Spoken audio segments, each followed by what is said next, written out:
Hey, well, today I'm angry at the US Supreme Court, and the reason that I'm angry at the court is that they have punted again. And we're talking about election law in the United States. Please put aside your thoughts about whether Donald Trump should be president, whether Joe Biden should be president. This doesn't have any impact on this at all. Everybody claims that these votes would not have changed the election at all. Let's assume that that's true. Let's assume that we're talking about just the principle of the thing. So as long as we're talking about the principle of the thing, and it doesn't involve the election that's just passed, and it only involves the elections that are to come, let's take a look at the issues that the Supreme Court decided not to rule on today. Well, specifically the issue is this. The Pennsylvania legislature extended the opportunity for everybody to use mail-in ballots, and they did this in October of 2019. And they also extended the time period by which the ballots could be received to Election Day, 8 p.m.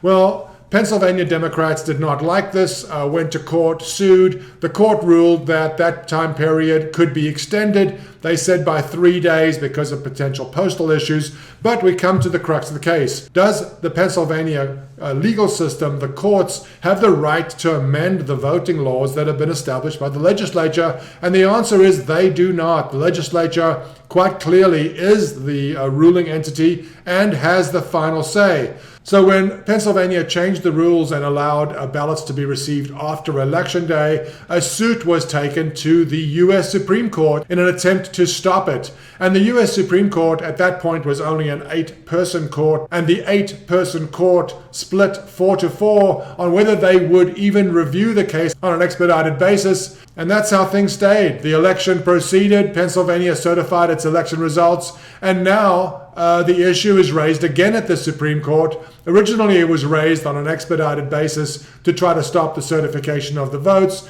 Now it's being raised as a constitutional issue.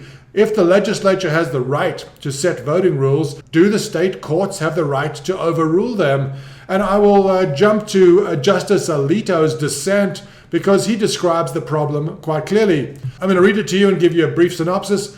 The provisions of the federal constitution conferring on state legislatures, not state courts, the authority to make rules governing federal elections would be meaningless if a state court could override the rules adopted by the legislature simply by claiming that a state constitutional provision gave the courts the authority to make whatever rules it thought appropriate for the conduct of a fair election.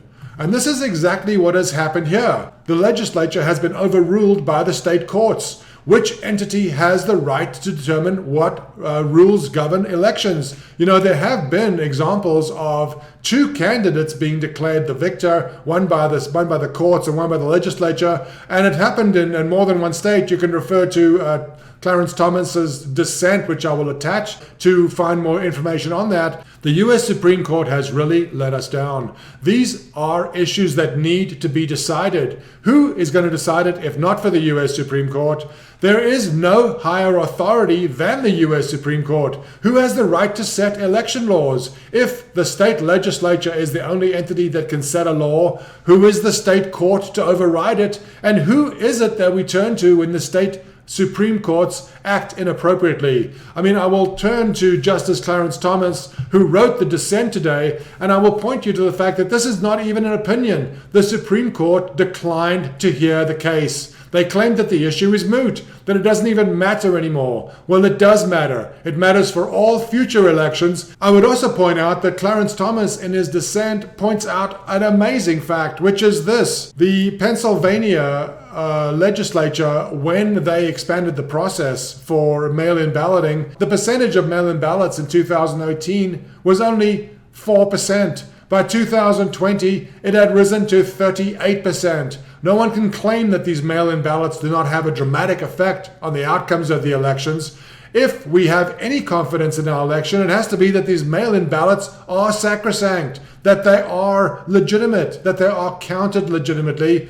And the fact that the US Supreme Court is not even dealing with this issue, didn't deal with it before it became a major problem, didn't deal with it after it became a major problem, doesn't even deal with it now that it's a settled issue, not even a problem, just a question of what we should do going forward. The US Supreme Court has turned its back on us on this issue, and we don't know whether the state legislatures or state courts have the ability to set election laws these days. Apparently, both do or neither do, and the Supreme Court is not helping us determine which. I'm going to leave you with the closing comments from Justice Clarence Thomas's dissent, which I think is quite elegant, and he writes, "One wonders what this court waits for. We failed to settle this dispute before the election and thus provide clear rules.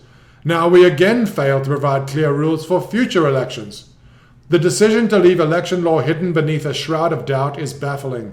By doing nothing, we invite further confusion and erosion of voter confidence. Our fellow citizens deserve better and expect more of us. I respectfully dissent." It doesn't seem possible to justify a situation where the US Supreme Court has refused to rule on an issue that only the US Supreme Court can opine upon. Who has the ability to set election laws in the states? Is it the legislature? Is it the courts? We don't know. We will not know until the US Supreme Court issues a decision which they seem determined not to do. I think it's outrageous that the entity that's responsible for clearing this up refuses to do so.